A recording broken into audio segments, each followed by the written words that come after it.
Hello दोस्तों, इससे पहले वाले वीडियो में जो हम दिए थे क्लास 11 का भी टॉपिक दिए थे और क्लास 12 का भी, और आज जो हम एक टॉपिक देने जा रहे हैं क्लास 11 काइनेमेटिक्स चैप्टर का है। ठीक है, और बहुत ही इंटरेस्टिंग टॉपिक है जो कि एग्जाम में आता भी है। जैक बोर्ड का 11 का एग्जाम में आता भी है, तो ज्यादा टाइम लेंगे नहीं। अब हम थोड़ा समझाने का प्रयास करते हैं। देखिए, जैसे क्वेश्चन जो रहेगा वो रहता है कि prove that the Newton's law of equation by using calculus method। कौन सा मेथड यूज करना है भाई? Calculus method. ठीक है, तो ये क्वेश्चन सेम टू सेम रहता है कि मतलब prove that the Newton's law of equation by using calculus method. Simple question है। तो न्यूटन्स लॉ ऑफ इक्वेशन क्या होता है बच्चे? देख इधर, तो v equal to u plus a t ये रहेगा। 2 नंबर में रहता है s equal to u t plus half a t square. ठीक है, और 3rd नंबर पे रहेगा v square minus u square equal to 2as। Simple सा बात है। हम जब एक्सप्लेन कर रहे हैं तो यहां देखो, v को क्या बोलेंगे? Final velocity, u initial velocity, a acceleration, t and time. ठीक है, और s को बोलेंगे डिस्प्लेसमेंट। तो हम साइड में थोड़ा जो है लिख देते हैं।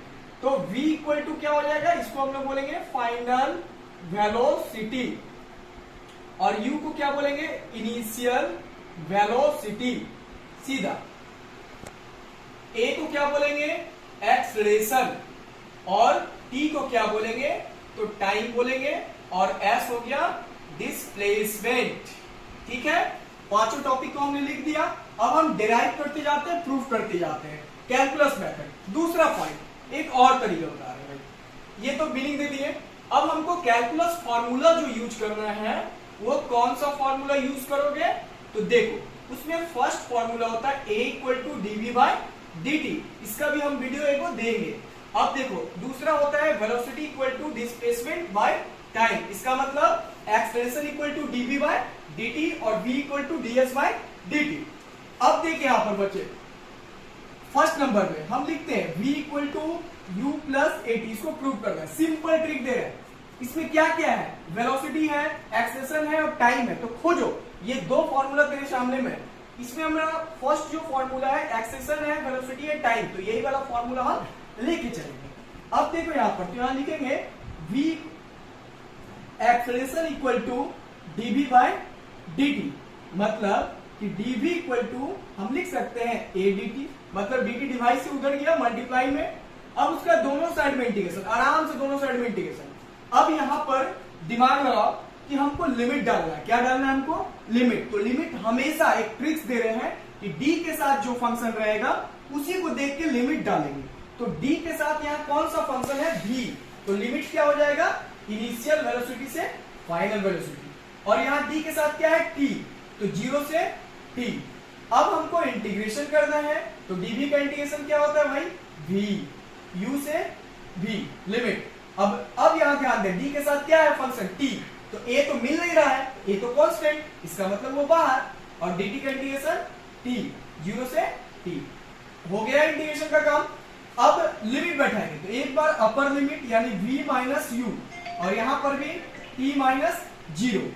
तो v minus u equal to a t, तो माइनस से उधर भेजेंगे। v minus u equal to a t, तो माइनस को उधर भेज दो, तो u प्लस ए टी, यानी ये मेरा डिराइव हो गया, प्रूव हो गया। सिंपल तरीका अपना है, a equal to d v by d t, dt को डिवाइड से उधर मल्टीप्लाई में, तो dv equal to a d t. अब दोनों साइड में इंटीग्रेशन लगाएंगे, तो लिमिट d के साथ जो फंक्शन है तो v है, तो इनिशियल वेलोसिटी से फाइनल वेलोसिटी। उसके बाद इनिशियल टाइम 0 से t। अब dv का इंटीग्रेशन v आया, और u से v लिमिट है, a कांस्टेंट बाहर, t 0 से t। अब यहां पर लिमिट पुट किए, तो final velocity minus initial velocity, acceleration यहाँ upper limit t minus lower limit 0। तो सिंपल है, v माइनस यू बराबर ए टी, यू को उधर भेजेंगे प्लस में, तो v बराबर यू प्लस ए टी। अब दूसरे डेरिवेशन हम चलते हैं, ये समझ में आ गया होगा। अब सेकेंड वाला है कि s equal to u t plus half a t square. ये भी बड़ा सिंपल तरीके से हम चलेंगे। अब इसमें कौन सा यूज करेंगे? यहाँ डिस्प्लेसमेंट भी है, तो सेकंड वाला फॉर्मूला यूज करेंगे, ये वाला। तो इसका मतलब v बराबर ds बाय dt। अब कुछ नहीं करना है, तो ds equal to v d t लिखे, डिवाइड से उधर।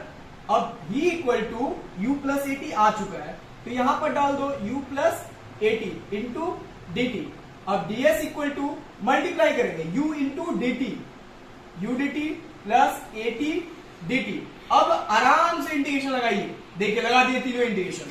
अब ds मतलब 0 से s लिमिट, dt टाइम है तो भाई 0 से t लेंगे। अब d के साथ t है, 0 से t लेंगे। अब ds का इंटीग्रेशन क्या होगा, s 0 से s। अब देख भाई यहाँ पर d के साथ t है, बगल में t नहीं है यानी u कांस्टेंट बाहर, dt का इंटीग्रेशन t 0 से t, a कांस्टेंट बाहर। अब t पे पावर 1 तो बताए थे t स्क्वायर बाय 2 0 से t। अब अपर लिमिट डालेंगे s माइनस 0, फिर यहां पर अपर लिमिट t माइनस 0 प्लस अपर लिमिट माइनस लोअर लिमिट। तो s माइनस 0 मतलब s ut plus half a t square. Prove हो चुका है, ये समझ में आया बात को, ठीक है। अब नेक्स्ट वीडियो में बनाते हैं। हाँ, इसके पहले हम v equal to u plus a t बता चुके हैं, s बराबर u t plus half a t square के बारे में बता दिए कैलकुलस मेथड से। अब हम थर्ड इक्वेशन चल रहे हैं, तो थर्ड इक्वेशन में देखो v square minus u square equal to 2as, इसी को हमको प्रूव करना है। तो हम सिंपल तरीका लेंगे भाई, मेरे को बताए थे अब तुमको कि a equal to d b by d t और v equal to d s by d t, यही दो फॉर्मूला का हमको यूज करना है। अब यहां पर जो हम यूज करने जा रहे हैं, थोड़ा ध्यान देगा, इसमें डिस्प्लेसमेंट भी आ रहा है, तो हम सोच रहे हैं कौन सा लेंगे। तो a equal to d b by d t ले लेते हैं। तो a equal to d b by d t, ठीक है। अब थोड़ा दिमाग लगा, यहाँ एक्सेशन है, वेलोसिटी है, टाइम है, लेकिन यहाँ डिस्प्लेसमेंट नहीं है, तो हम क्या करेंगे भाई, तो हम सिंपल तरीका अपनाएंगे, ds से ऊपर नीचे मल्टीप्लाई करते हैं, ds से ऊपर नीचे मल्टीप्लाई। इससे फर्क क्या पड़ा यहाँ ध्यान दो, तो dv बाई ds एक साथ और ds बाई dt को एक साथ। अब इससे फायदा क्या है, यहाँ ध्यान दे, dv बाई ds है ना, और एक फंक्शन तुम्हारा यहाँ पर आ गया dv by ds by dt। तो ds बाई dt जो है, यहाँ ध्यान दो, ये जो ds बाई dt है, इसके जगह पे किसके जगह पे लिख सकते हैं भाई, यहाँ देख ds बाई dt v, इसका मतलब कि ds बाई dt के जगह पे क्या डालेंगे, v। तो dv by ds into v। अब ds को इधर भेज दो, तो a इंटू ds और v इंटू dv। अब कुछ नहीं, इंटीग्रेशन लगाते हैं, सॉल्व हो जाएगा। लगा दिए इंटीग्रेशन। अब d के साथ s है तो लिमिट भाई क्या देंगे, 0 से s, और d के साथ v है तो इनिशियल से फाइनल। अब a कांस्टेंट बाहर, ds का इंटीग्रेशन s, यहां पर v बाहर नहीं होगा, v पे पावर 1, तो integration number 2, formula number 2 integration का ये वाला x n dx यानी x n plus 1 by n plus 1। अब यहां ध्यान दे, तो v स्क्वायर बाय 2 u से v। अब अपर लिमिट s माइनस 0 और यहां पर भी upper limit minus lower limit, यानी as हो गया, और ये v square minus u square 2 LCM 2 by 2 को इधर भेज दे, तो यानी 2as equal to v square minus u square. अब देखो ये प्रूफ हो चुका है, ठीक है। तो हमको लगता है कि तुम लोगों को वीडियो बढ़िया भी लगेगा और अच्छा से नोट्स भी आप लोग बना पाएंगे। आने वाले समय में और भी वीडियो भी लगे। Thank you.